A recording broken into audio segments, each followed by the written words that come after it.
Hello and welcome to the IF Talks podcast. My name is Tinashe Chinembiri. So today we turn our sights on the Carbon Border Adjustment Mechanism, a regulatory framework which is basically looking at addressing carbon leakage as well as creating fairer trade practices between EU-based industries as well as international producers. So CBAM has already started reshaping the landscape as far as global emissions-intensive goods is concerned, particularly looking at EU trade partners which are domiciled in emissions-intensive economies. So talk of Brazil, South Africa, Turkey, and the rest of such countries. But what does this mean for renewable energy procurement, the use of power purchase agreements, as well as market-based instruments such as the International Renewable Energy Certification, to drive decarbonisation as well as to support compliance within this framework? So today I'm joined by colleagues from Evident, Greicius and Caddy. I'll allow you to introduce yourselves. Hi, my name's Caddy. I'm Business Development Director at Evident, where I've been working with the organization for over 5 years now. My background is geography, which is a subject that I read at University College London, primarily because I love sustainability. I really care about the climate and ecological crisis. And when I stumbled across Evident, I found a place for me to really drive real change. My take on Evident is that it really empowers energy consumers to play a role in the energy transition by using IREC as a direct mechanism to support renewable energy projects globally. And it's really exciting to do this work in the countries of over 63 where we operate. Across the global south, where we can provide a really critical tool in enabling the energy transition, not just in the UK and Europe and North America, but other countries looking to decarbonize. Hi, I'm Greicius. I'm the head of policy at Evident. I've been with the company for just under 2 years now. Previous to Evident, I worked for about 12 years as an American diplomat working for the US Department of State. It took me to many different places over those 12 years. The last couple of jobs I did in Brazil and out of Washington, D.C. were focused on clean energy and climate policy. And that's where I sort of came to be aware of this, the really important interaction of government policy and corporate action, and how markets, when sort of operated responsibly, can really do a lot of the legwork in difficult decarbonization processes. Specifically, when I was working from Washington, we worked with corporates that were trying to improve their access to instruments like IREC and other EACs in order to demonstrate the renewable procurement decisions that they're making, support decarbonization in the markets they're operating in, often in markets outside of the US, outside of the EU, outside of the UK, places like Southeast Asia, West Africa, South America. And so I'd had a little bit of exposure to some of the instruments and the market tools that were in play in decarbonization. Through that, after a family moved to London, I came across Evident. And having already worked with IREX in the past at the State Department, I thought this is an amazing instrument and it's an amazing product, and it plays such an integral role in this global decarbonization process. Maybe not as sort of front and center as some of the other policies that I'd worked on in the past, but really important and really one that drives a lot of individual agency. So speaking with some of the folks at Evident and speaking with some of my colleagues who'd worked more directly on IREX, I thought this is just an amazing fit, a way for me to kind of transition out of government, but still focus on government policy issues, voluntary policy issues, while trying to make this market operate more smoothly. So our aim in our conversation today is to examine a couple of key topics. So at the top level, we'll talk about what CBAM is, why it was introduced, and who it affects. And then we'll get into the weeds a little bit and start to talk about Scope 2 accounting, the difference between default and actual emissions, as well as the implementation mechanisms. But for anyone who hasn't heard what Evident does or who Evident is, Travis, I'll look to you maybe to take us through what we do as a business. Sure, yeah. So at Evident, we design market-based mechanisms and we build the registries, so the underlying tracking infrastructure for these market-based mechanisms, namely IREC, the International Renewable Energy Certificate, which we established over 11 years ago now with the iTrack Foundation, who are our not-for-profit standard-setting body based out of the Netherlands.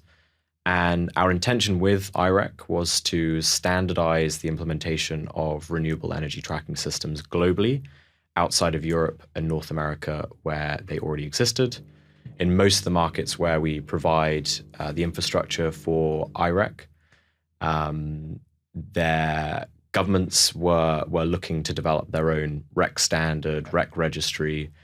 And what we said is, look, we'll create an international standard for implementing these systems, and you can locally implement these, and we'll provide the underlying technology infrastructure, which is where these certificates get issued, transferred, and ultimately retired to make renewable energy claims. And I think it's probably useful for our audience that aren't too familiar with what a renewable energy certificate is. Essentially, they are tradable certificates, each representing 1 megawatt hour of electricity produced from a renewable resource.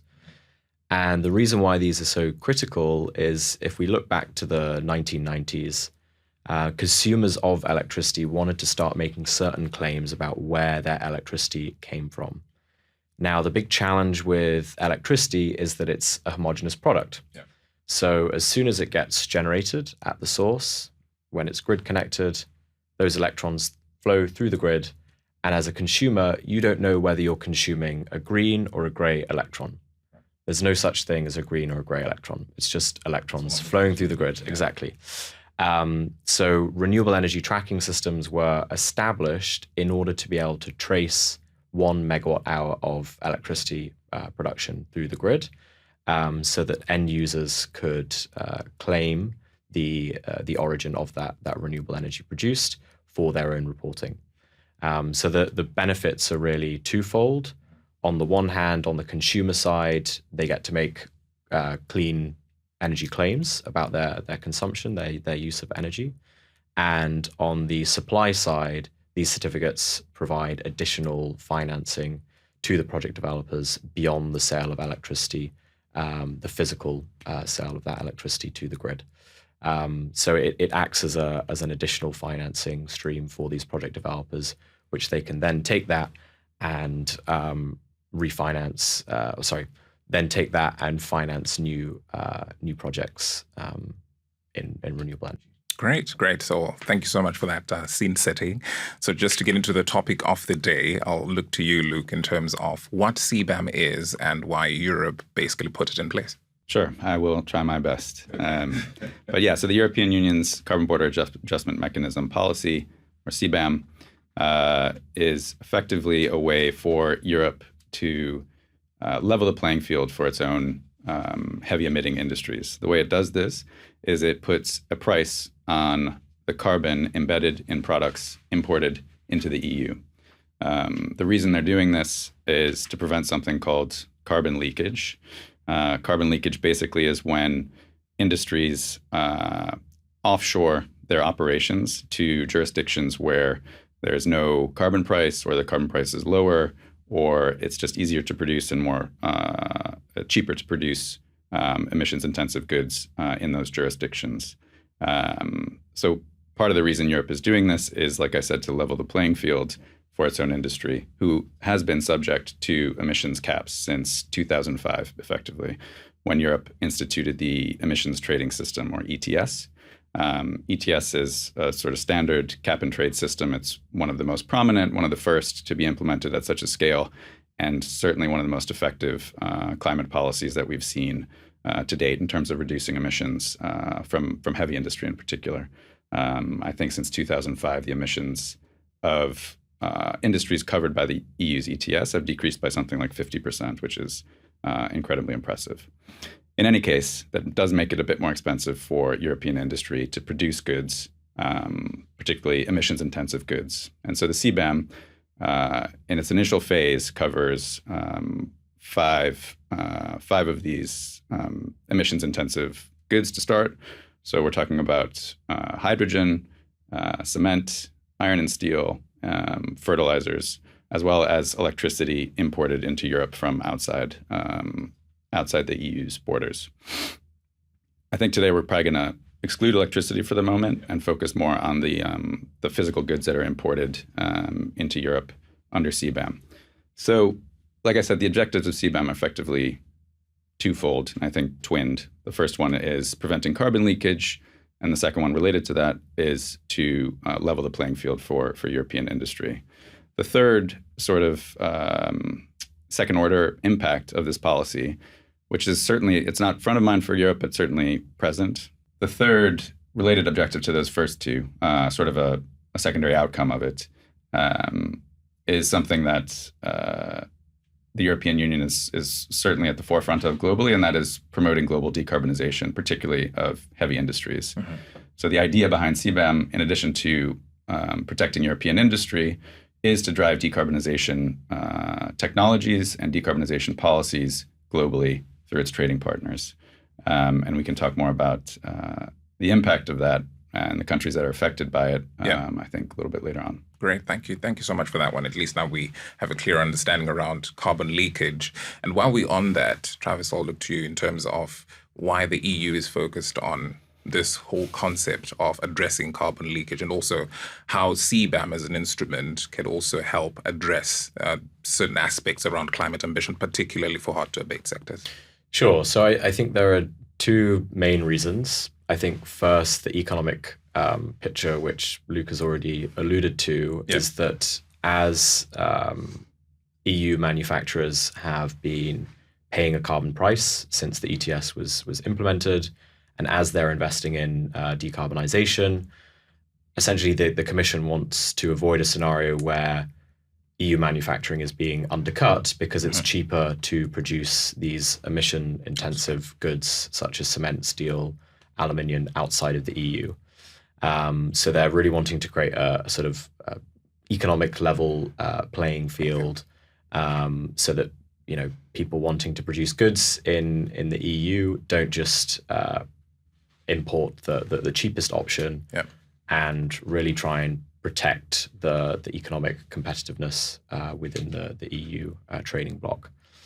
And then the second perspective, I would say, is really climate leadership. It's about globalizing the great work that the Commission has already done in terms of implementing a carbon price on certain goods and commodities, and trying to internationalize that.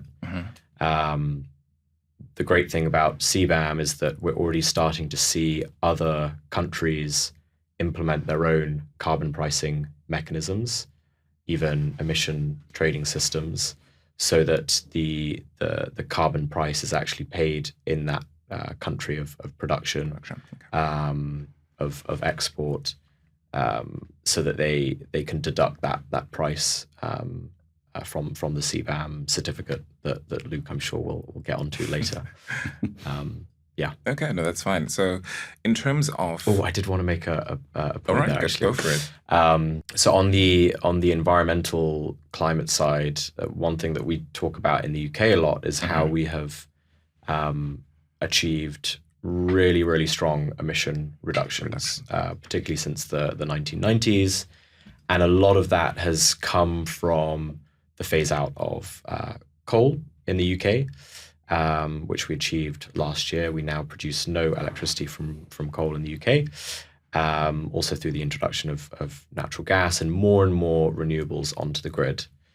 Whilst that's a great thing and a great achievement in terms of climate leadership, what we've essentially done is export our manufacturing capacity to countries where there aren't as much renewables on the grid, and so they're essentially producing more carbon intensive goods. So what we've essentially done is we've reduced the emissions in the UK, and as has the European Union, but we've essentially exported those emission reductions elsewhere. And so what CBAM is trying to do is avoid that scenario where those great emission reductions achieved at home get cancelled out abroad. So fundamentally, CBAM, it's trying to level that economic playing field for EU industry, but also from an environmental perspective, ensure that the emissions of these goods produced in the EU or the UK don't get exported elsewhere, and there's no net decrease of emissions across the globe. Travis's point about the UK reminded me of another thing I wanted to talk about with CBAM. Everybody talks about CBAM in the European context, and it is first of its kind policy, and they're certainly in the vanguard of approaching the problem this way. But like Travis mentioned, the UK is also focused on this problem, not just responding to the EU CBAM, but also dealing with its own problematic carbon leakage. And so while the EU CBAM is the first to come into play, there are others in line. The UK's approved a CBAM that will be in place starting in 2027. Other jurisdictions, including Australia, Canada, and even the United States, have considered or have put forth proposals for their own CBAM. So this isn't going to stop in Brussels. It's definitely going to transform, I think, global trade over the coming decade. Great. Leveling the playing field, climate leadership, this is some of the key elements I'm getting out of this. But while we're on this subject, Evident operates outside the EU, North America. Why is this of interest to Evident? Sure. So I think the countries that are going to be most affected by CBAM are emerging economies and economies in the global south. And that is where our footprint essentially is. We provide the registry and issuing services across 63 countries around the world. And this includes countries in Africa, Asia, Latin America. All of these countries are going to be hit the most by CBAM. And what we essentially want to do is make their lives easier by giving them the robust and reliable tools to be able to decarbonize the goods that they are exporting into the EU with a very transparent, robust tool for emissions tracking at the product level. So whilst it's very much an EU policy, it's going to affect global trade and supply chains. So this is front of mind for us because we're obviously providing services in a lot of the countries that are most exposed here. Right. So we've talked about what CBAM is, what it affects, who it affects, and maybe the rationale for setting it up. But Luke, in terms of the implementation, what are we looking at in terms of the timelines, the roadmap, and how it's going to be done, the transitional phase, we hear about it. Maybe if you can just get into that. Sure. Yeah, we can cover this fairly quickly, I think. But the CBAM is already in place. It's operational. The way it was designed, because it is a first of its kind policy, is to phase in. So there's a initial reporting only phase that started in October of 2023. And then the actual implementation, or what the EU calls the definitive phase, starts January 1st, 2026. So in the reporting only phase, as you would imagine, importers of goods covered by CBAM into the EU have to report on the embedded emissions of the goods they're importing, both Scope 1 and Scope 2. And very briefly, I think the audience will probably be familiar with Scope 1 and Scope 2 emissions, but Scope 1 are those emissions from assets that a company directly owns. So the fuel they burn on site, the fuel they use in their vehicles or their airplanes or what have you to operate their facilities. And Scope 1 is typically a very large portion of the emissions for these emissions-intensive industries. If you're thinking about steel or iron or fertilizer, these all rely very much on high energy outputs, which is typically Scope 1. But so moving on from Scope 1 to Scope 2, Scope 2 emissions are typically things that the company has slightly less control over than Scope 1. So here we're talking about imported electricity, sometimes heat, other sources of power that come from offsite. And so in the reporting phase, companies, importers of these goods have to report on the embedded Scope 1 and Scope 2 emissions of these products. They don't have to pay anything yet, and that starts in January 1st, 2026. So the way that works is the European Union is going to issue a sort of benchmark emissions intensity for each of the goods covered by CBAM. And so any emissions above that benchmark that an importer brings into the EU, they have to pay for those emissions. And the price of those emissions is set based on the European Union's ETS fee. So we talked about the emissions trading system started in 2005, the cap and trade system that the EU piloted. Basically, it already sets a cap on the emissions that certain industries are allowed to emit. And above that cap, they have to either purchase or retire things called this instrument called the European Union allowance.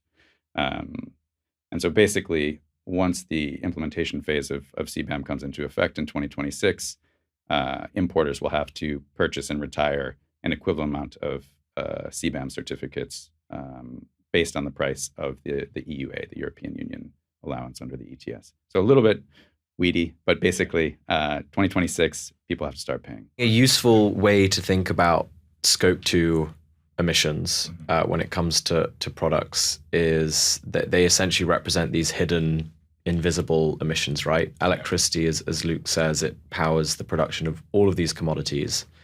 A useful analog here is this morning at breakfast, I drank some orange juice. Yeah. Now, obviously, in the UK, we're not able to grow oranges to make orange juice. We don't have the climate for that. So what we do is we import oranges from countries like Spain. What that essentially means when I'm chugging my orange juice in the morning is that I'm consuming water, fresh water from Spain. And that is how we need to start thinking about the hidden emissions, scope 2 emissions, the electricity-derived emissions within all these products, is essentially they're sort of these inputs, these precursors going into commodities. And in an increasingly decarbonized net zero world where the global economy is going to be governed by carbon border adjustment mechanisms, we need to know where those emissions, scope 2 emissions, or water in this case, is actually coming from. We need to be able to track, verify, and claim these inputs. Great analogy. At least it shows the interconnectedness of emissions as well as the different scopes. And thank you, Luke, for that breakdown in terms of the transitional phase and also the timelines for implementation. And at least it gives the much needed data as a runway before full implementation in 2026. So yeah, it's definitely a learn by doing approach, I think, and rightly so. There's definitely been some a bit of a learning curve, I think, both on the Commission's side, the European Commission side, as well as on the importers and the producers in the countries affected by CBAM, and that was very much by design. So while that sort of iterative approach, I think, will result in a policy that's much more effective and efficient, it's also resulting in a lot of uncertainty and anxiety, I think, amongst both the importers and the producers of these goods, because a lot of the details are still being hashed out. And so I think basically through the end of 2025, the Commission's still taking on feedback. They have to eventually get the rules in place before 2026, and we're rapidly approaching that date. But until that time, there's ample opportunity to kind of feed back into that process, which we've been involved in, and I know a lot of the industrial partners of the European Union have been heavily involved in. Absolutely. So you mentioned a bit about the EU's ETS, and I'm going to start to lean into the carbon pricing. Mm-hmm. So how the carbon price is calculated under CBAM, as well as its link to the EU ETS? Yeah, so the CBAM price effectively is going to be set by the average weekly price of the ETS. So I think last week that was around 70 euros, I think, believe, something like that. It has reached highs of 100 euros, and I think essentially the whole point of the emissions trading system is that the carbon price will go up over time. So the CBAM price will be set by the average EU ETS. The thing about CBAM, as I mentioned earlier, is that it's encouraging other pricing mechanisms. So if you're able to demonstrate a lower emissions commodity, then you'll have that carbon price that you pay at home deducted from the CBAM certificate. So it's really starting to encourage other governments around the world to establish their own carbon pricing mechanisms, their own emission trading systems. Right. Yeah, and you're seeing a proliferation of these systems in recent years, as Travis mentioned, particularly in those that are most affected by CBAM. So in the past year, I would say Brazil, Turkey, I think Kazakhstan has just implemented an ETS. But from a situation before CBAM, or in the 2010s, when there were maybe 10 emissions trading schemes globally, there's now something on the order of 40 or 50. So you're really seeing the impact pretty directly of what this policy is doing. So now that we've talked about the pricing side and also how it's structured, now we look at the implementation. So obviously, when we have a policy framework of this nature, which is affecting jurisdictions beyond the European region, there will be some hurdles and complexities. So look, maybe just about the challenges of what CBAM faces before implementation and after implementation. Yeah, sure. So the challenges are many and they're serious, both on the Commission side and on the countries that are affected by the policy. So as I mentioned, importers are going to be reporting on Scope 1 and Scope 2 emissions. This is not an easy process. It requires resources, it requires data, it requires dedicated sustainability teams, which is fine if you're a tech company and you have lots of resources and your revenue per ton of carbon emitted is very high. But for CBAM-affected industries, that's definitely not the case. A lot of these companies, particularly in developing and emerging economies, have never reported on their Scope 1 or Scope 2 emissions. They don't have the capacity, they don't have the resources to do it, and oftentimes they don't have the data in some of these markets. Like, it just doesn't exist as it does in Europe or the United States. So it's a really significant challenge, I think, for these industries, which are already running on really tight margins. If you think about heavy industry, right? They don't have the capacity to just be throwing cash around on these really labor-intensive approaches. So that's the challenges of CBAM implementation from the reporting side for the countries affected, the industries affected. But also, if you think about Brussels and what the Commission has to analyze and evaluate and verify in terms of the reporting companies' reports of Scope 1 and Scope 2 emissions on all these goods coming into the European Union starting in 2026, it's really significant. It's a huge administrative load. And like I said, the data is going to be coming from markets where maybe the European Union isn't as familiar with what's available, what the terms are, these sorts of considerations. You think about where this data is going to be coming from, the European Union probably isn't as familiar with the intricacies of emissions reporting in all of these markets. So it's not going to be a very streamlined process from the get-go, unless they look to internationally recognized instruments, templates, contract templates that will make it much easier for them to evaluate the emissions reporting that they're analyzing and assessing pretty expensive import duties on. And so I think during this implementation phase, the reporting only phase, one of the key lessons they've learned is the level of administrative effort this is going to take. And as a result, you've seen a proposal from the Commission to actually reduce the scope of the number of companies that have to report under CBAM. And the way they did this is creating a threshold under which companies won't be obligated to report the emissions of the embedded goods the embedded emissions of the goods they're importing. So basically, that's reduced the amount of reporting companies from something like 200,000 to 20,000. So basically 10%. And the Commission contends that even with this reduction, they're still going to cover 99% of the original emissions that were in scope of CBAM.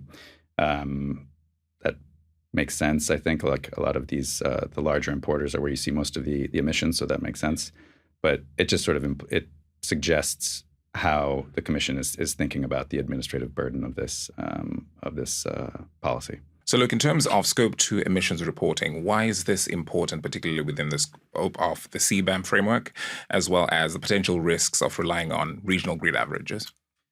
That's a great question, and I'm afraid it's going to get a little bit weedy in my response. But the way the EU's designed the CBAM is intentionally to be in line with sort of existing corporate emissions reporting practices.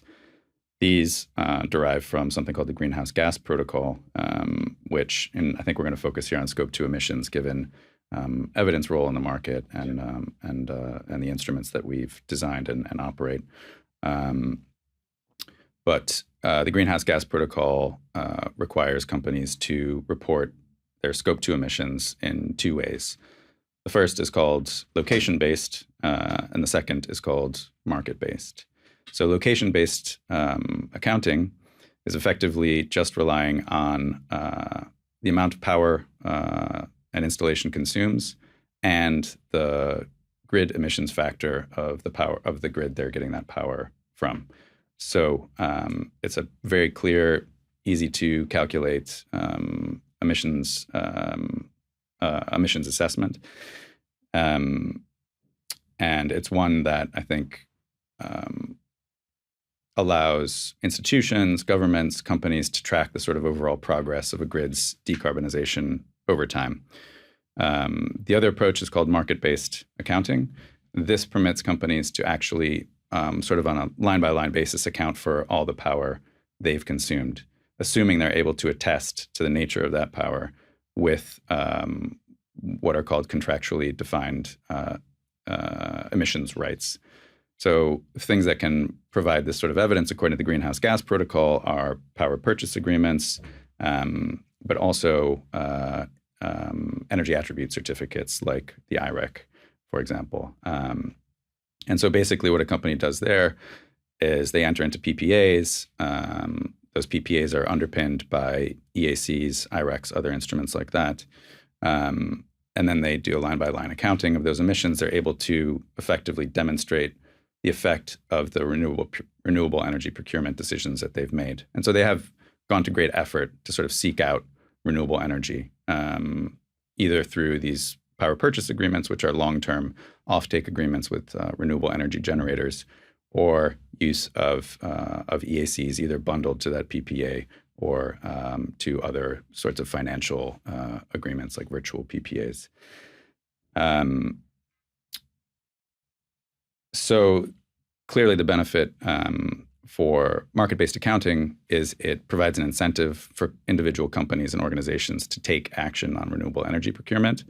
If you think about a company that could only use location-based accounting, for example, they're probably not going to put forth the effort or the resources necessary to enter into a PPA, which probably costs more for renewable energy, when at the end of the day, and they're accounting for their emissions, they still have to rely on the grid's average emission factor. So while that PPA may have decreased the emissions of that grid very slightly, they have to share that decrease with every other company on the grid, including their competitors, for example. So you could almost see location-based accounting as a disincentive to take action in some cases, whereas market-based accounting definitely drives that incentive and provides companies a great deal of agency. And the reason this is important when we talk about CBAM is, again, if you look at the countries that are affected by CBAM, largely developing and emerging economies, these historically, their grids have not decarbonized as rapidly as we've been able to decarbonize our grids in Europe, in the UK, and in the US, for example. There's myriad reasons behind that, but at the end of the day, it puts those industrial manufacturers in countries like South Africa, Mozambique, Turkey, Egypt, at an even greater disadvantage if they have to only use location-based accounting to report on their CBAM-related emissions. And so the way the CBAM legislation is defined right now, it says companies can use market-based accounting, or actual emissions is another way of putting it, for Scope 2 emissions, only when they have a PPA in place, which is fine. PPAs are very important, and they are proven drivers of decarbonization in grids. But the problem is the regulation doesn't define precisely what a PPA is, and PPAs vary widely, even within the same market, in their shape, in the contractual obligations, what they cover, what they don't cover, whether they come with the physical energy alongside environmental attributes, or whether it's a purely financial or virtual transaction. And so even within Europe, there's many different sorts of PPAs. When you start talking about the number of markets that are affected by CBAM, it gets even more complicated. And even worse, in some of these markets, PPAs are not available, either because the electricity market hasn't been liberalized sufficiently, or there just hasn't been appetite to date. So again, you're seeing a slight issue with the way the regulation has been defined, or a lack of clarity, I think, in some of the definitions that could further put these countries at a disadvantage when trying to deal with their CBAM-related obligations. Great. Well, I appreciate that there are quite a lot of moving parts in terms of operationalizing this level of complexity. But I suppose there's always room and scope to have extensive stakeholder engagement, particularly to come up with sustainable solutions. So within the CBAM discourse, we've got EACs, energy attribute certificates, as well as PPAs, power purchase agreements. It would be interesting to actually break down what that is to any member of our audience who might actually be interested in the understanding of what those things are. So yeah, in classic sustainability fashion, we have lots of acronyms there, and I'll try and break those two down, PPAs and EACs. So a PPA is a power purchase agreement. Essentially, it's an agreement between a producer of clean energy and an off-taker of clean energy to buy that electricity produced over a set period of time, let's say 10, 15, 20 years, and provides that sort of price guarantee and additional financing to the project developer. So it's a really important type of contract.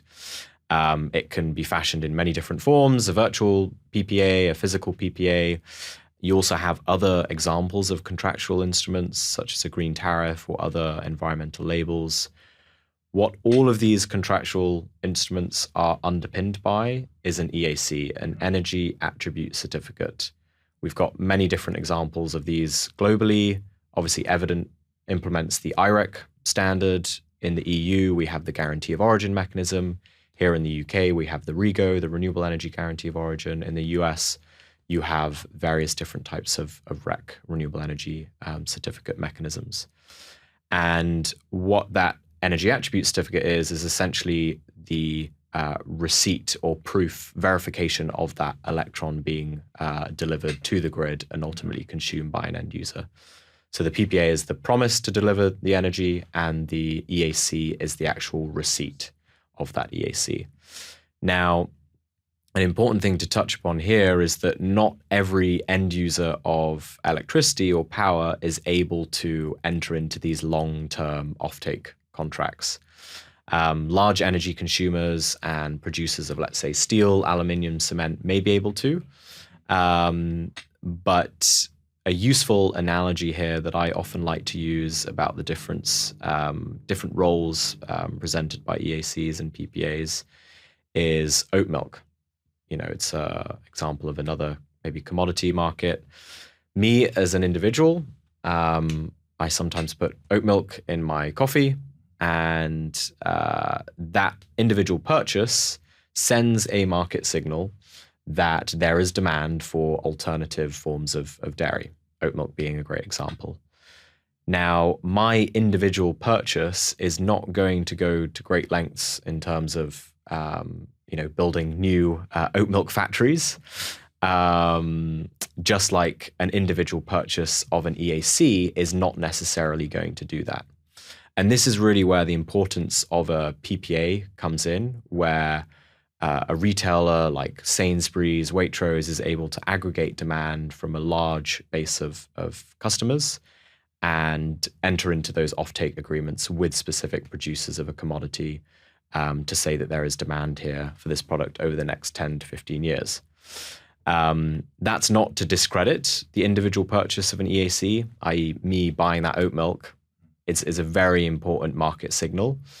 It's just that not everyone is able to enter into these long-term agreements. And I think this is important in the context of CBAM, when not every exporter is necessarily going to be able to enter into these long-term contracts. But that's not to discard the use of EACs in isolation. So just a useful analogy sometimes that I like to use to say that the most important thing is, that you're buying the oat milk or you're buying the clean energy. That's what's sending the market signal. And there are different roles that different actors can play in the market. Some can enter into these long-term agreements. Others, like myself, obviously can't. Yeah. So in the interest of reducing CBAM liabilities, Luke, what role do EACs play in accurate scope to emissions reporting? Yeah, that's a good question. So that, again, I think goes back to the individual industrial producers and importing companies. Looking at, I think we talked about pricing a little bit in terms of what CBAM certificates will cost. Again, based on the equivalent price that European industries have to pay for their emissions, which Travis mentioned last week was something around 70 euros per ton. Now, we talked about about governments implementing their own emissions trading schemes and carbon prices on their industries as a result of CBAM or as a result of general climate ambition. But it's highly unlikely that you're going to see some of these economies put prices as high as 70 euros per ton on their emissions intensive industries. So there's still going to be scope for individual companies to take action in their procurement decisions. And this is where, seeking out renewable energy through a PPA, through EACs, or some combination thereof, can really reduce their CBAM obligation almost immediately. And if you look at the relative price of a CBAM certificate, once that price is actually finally defined, and what it would cost to enter into a PPA and acquire the EACs that go along with that renewable energy power that a company's procured, it's a huge cost savings. Obviously, it depends on the market and the availability of renewable energy, but on average, you'll see great cost savings by incentivizing renewable energy procurement, substantiating it with your actual emissions accounting under CBAM, and then reducing your obligation significantly. So a lot of the manufacturing and industrial processes, particularly of these global exporters, it happens in countries with emissions-intensive electricity grids. So what are the risks or possibilities of creating an uneven playing field?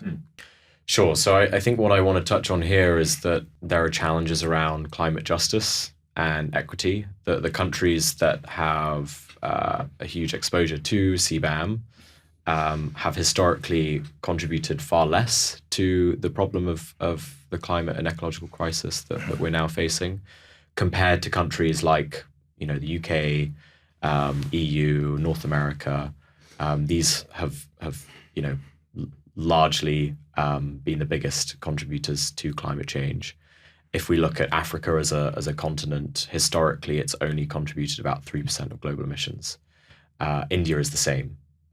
Yet countries across Africa and India are going to be really affected by CBAM, and we're essentially asking them to decarbonize at an earlier rate that they are not necessarily capable of yet. And the big challenge for a lot of the countries that we work in, and this is why IREC is so important, is that the cost of capital for decarbonizing is often much higher. In terms of building out renewable energy capacity, getting finance. And this is why IREC is very important, because it is providing that additional revenue stream to these producers that would otherwise find it difficult to build out the capacity. And Europe's very cognizant of this potential inequity or unfairness. Both on a sort of global climate leadership scale, but also in terms of the potential for claims against the policy as being unfair from a trade perspective. And so going back to some of the technical details of the legislation in terms of what ways of reporting are permitted or not permitted, and how the European Union can facilitate certain ways of reporting. If, in these historically sort of less decarbonized grids, you require or you make it very difficult for companies to use anything other than the grid emissions factor, you're exacerbating that potential unfairness in trade. Yeah. And I think there's actually terms in under the WTO, the World Trade Organization, that for tariffs to not be challenged or not be deemed illegal, basically, you have to allow the affected country to define and report its own values. So in this case, emissions values. So the EU is very cognizant of this, and they don't want to make this process more challenging than they have to. But at the same time, I think they're still working on defining the terms under which actual emissions can be used. So, Travis, you talked about the different stages of development in markets. So I'm interested to find out, in markets where you don't necessarily have availability of PPAs, what alternative mechanisms or instruments can be available to evidence renewable energy use or demand? Sure. So this is the feedback that we've been obviously getting over the last few years. When CBAM was introduced, a lot of our customers in the markets that we operate in were saying, well, hang on, how are we going to be able to report our indirect emissions in a country where we don't have access to PPAs for whatever reason? I think Luke alluded to it earlier. Specific producers may not be able to access a power purchase agreement because of the way that the power market is structured. It's not as liberalized, maybe. They have a single buyer model. So what are the alternatives? Well, if you want to keep on this route of market-based accounting and reporting, which obviously we are advocating here today, then what other options do you have? Well, we would argue that is energy attribute certificates. And we believe these are great tools, particularly IREC, because they are internationally standardized, independently verified, often issued by a nationally appointed issuer, and they're uniform. This is a uniform instrument that the EU can leverage for those markets where PPAs aren't available. And we've actually been doing quite a bit of work with our partner, the iTrack Foundation, and their legal counsel, DLA Piper, to try and go a step further than just providing the EAC as a contractually defined emission right. They've created a PPA template, CBAM PPA template, which is underpinned by the IREC mechanism and can be used as an alternative reporting mechanism across those markets, specifically where you can't have access to a PPA for one of the reasons that I've described. So we believe this is going to be a hugely important mechanism to existing PPAs or to new ones being developed out once CBAM has been implemented. I don't know if Luke wants to maybe add a little bit more detail around the CBAM PPA template. Yeah, so this work that the iTrack Foundation's been leading has resulted in a great set of documents. They're CBAM adherent PPAs, effectively, and deployable in effectively any market. There are country customizations of them that the Foundation and DLA Piper have also produced. We've put this before the Commission, allowed them to sort of have a look at it, review it. The initial feedback was really positive. As they're currently in the process of still defining some of the implementing legislation of CBAM, as we've discussed during this transitional period, they're sort of honing the guidelines and rules. They haven't been able to, provide a full endorsement of this document, but based on our understanding of CBAM and associated European legislation, which talks about things like renewable energy claims, we believe it sort of ticks all of the boxes required to provide the evidence that the EU needs. And again, back to the administrative burden on both the producer side and on the Commission side, this template would certainly, by standardizing a very complex legal contract that varies from country to country or doesn't exist, as we've mentioned, will alleviate a huge amount of administrative burden on the Commission as they're reviewing these emissions claims. Also, it provides a great deal more agency to producers in these countries where potentially they don't have a lot of room to maneuver. So from a policy perspective, in terms of the added clarification and amendments, or maybe a possible outlook of what the CBAM guidance could give, what would you be looking to see, particularly around Scope 2 emissions reporting, as well as power purchase agreements? Well, hopefully the Commission accept the CBAM PPA template that we've contributed to. We're not there yet, but as Luke said, we'll be continuing to take those conversations forward with the Commission as they're looking for the available options. But yeah, I think the main point that I want to try and get across is trying to get these already internationally recognized instruments accepted as a way of proving the contractually defined emission rights of CBAM commodities. I think we have to recognize that these mechanisms have already been established and accepted across some of the major voluntary reporting standards within the sustainability space. So CDP, Greenhouse Gas Protocol, ARIA 100, all of these globally recognized reporting frameworks have recognized IREC and other energy attribute certificate instruments over the last 10, 15, 20 years. And what we're asking the Commission to do is not overlook that. Don't reinvent the wheel here. Make use of what's already available. Yeah.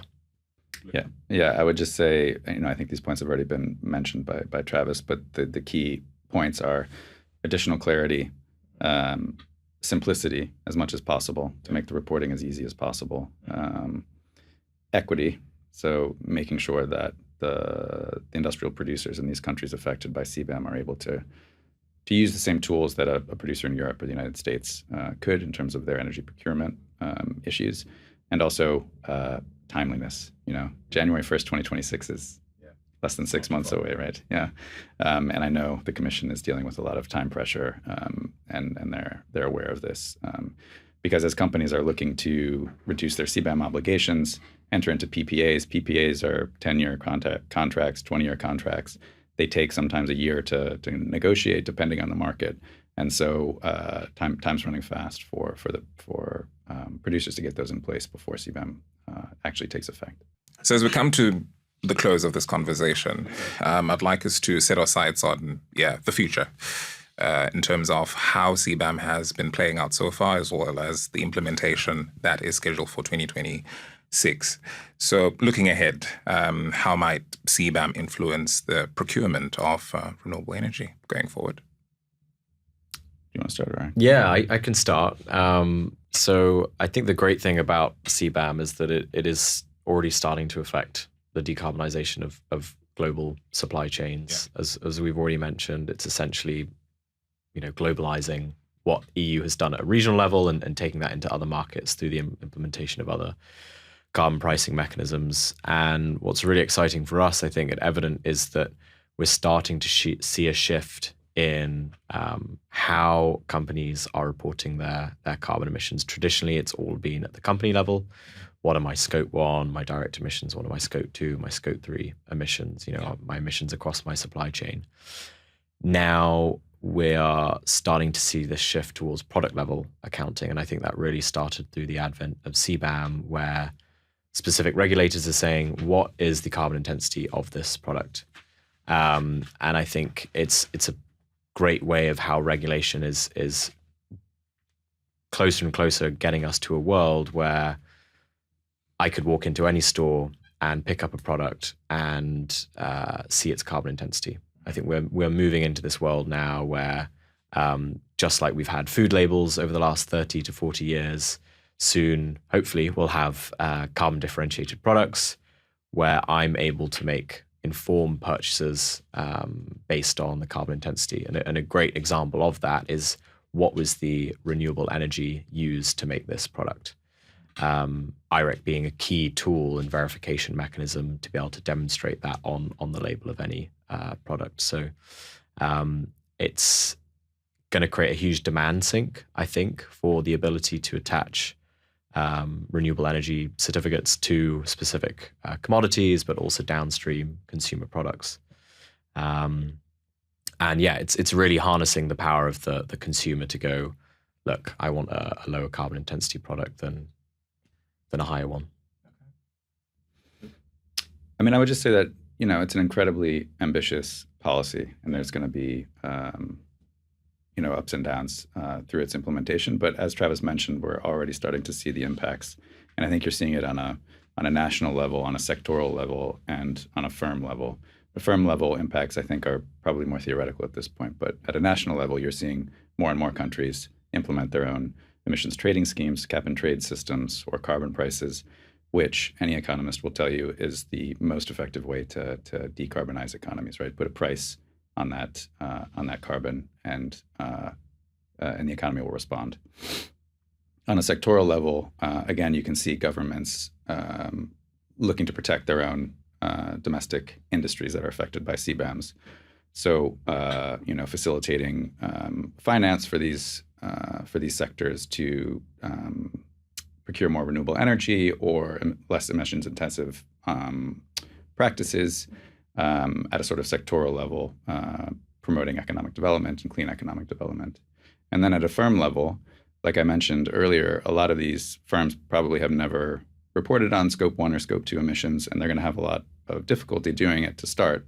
But as they, encounter those difficulties, they'll start to advocate for, local governments or national governments to actually be able to provide them with that data, with the solutions they can use to effectively decarbonize and then report on that decarbonization. And so I think you're going to see impacts across all three of those levels, which is really, really interesting. And again, this is the first of its kind legislation, but it's going to be coming in other jurisdictions as well. So some of the concerns about an EU-only CBAM may be resulting in some of these industrial producers just exporting somewhere else or exporting less and sort of reducing trade globally, some of these concerns that have been voiced. As more and more markets implement their own CBAMs, these exporters won't have any choice but to work on decarbonizing their operations and seeking the support from their governments, from their investors to do so. So in the IREC ecosystem, are there any useful case studies that we can talk about that are linking towards the use of the CBAM framework? Yeah, definitely. So in the Middle East, specifically in UAE, they export a lot of aluminium to the EU. And one of the cool sort of case studies that started to emerge in response to CBAM, not explicitly endorsed by CBAM, but as a sort of test case, is Emirates Global Aluminium, who produce and export their aluminium to the EU. Started assigning their IRECs procured from the Department of Energy, who are our local issuer there, and assigned them to specific batches of aluminium in order to reduce the associated embedded carbon intensity of that product, and then export that as a lower carbon form of aluminium to a car manufacturer in the EU. And this was a sort of indirect response to CBAM to see how they could start leveraging existing market-based mechanisms. They were already a customer of IREC, and they thought, okay, how do we demonstrate this transition from company-level reporting to product-level accounting, which we've been talking about. And I think that's a really useful case study and one that we've been promoting for the last few years as an example of how producers can use these instruments in a very tangible way in order to demonstrate the reduced carbon intensity of a product that they export into the EU market. Okay. So still on this futuristic outlook in terms of the evolution of market-based instruments such as IRECs and other energy attribute certificates in collaborating or working with the CBAM framework. How do you see this playing out in the next 5 years? Not that you have a crystal ball or anything, but... Certainly don't have that. Would love one. But no, I think it goes back to what I was saying, after the last question. We're moving into this paradigm now of buy clean, where we're going to create a world and society where today we are carbon blind. We walk into a store, we pick up a product, we're not able to make informed purchases about buying lower carbon goods versus higher carbon goods. The beauty of this CBAM legislation is that it is getting us closer to that world where we will start to see carbon intensity labels on specific commodities, but eventually downstream to the level of consumer products, so that just like I would buy a product maybe because it's healthier or has less sugar in, I would be able to make a more informed purchase based on the carbon intensity. And IREC is going to play a crucial role in that as a instrument of trade, effectively, that can be retired against individual commodities and products to be able to inform that carbon picture that we're currently blind to. So I think CBAM will increase demand for IREC, which, again, like I said, has traditionally been done at the company level. But now we'll start to see more and more companies attach it to specific commodities and products as well, which is really exciting to me because it's engaging a new type of demand for these certificates. Very exciting times. Awesome. Yeah, I would add, I mean, I'm just thinking about some other policy trends and market trends when it comes to the actual instruments.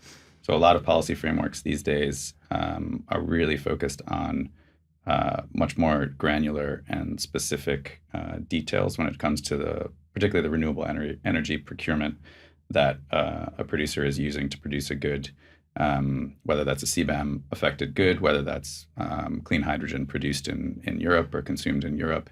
Policymakers and some of the leading corporates are really focused on matching their electricity consumption both geographically and temporally as closely as possible to the operations that they're powering. Right. So this idea of granularity, I think, both within policy frameworks but within the market more broadly of energy attribute certificates is something that we're closely tracking and actively engaged in. And I think increasingly it's gonna be demanded by the market more broadly. So. Thank you. That's as much as we have time for today.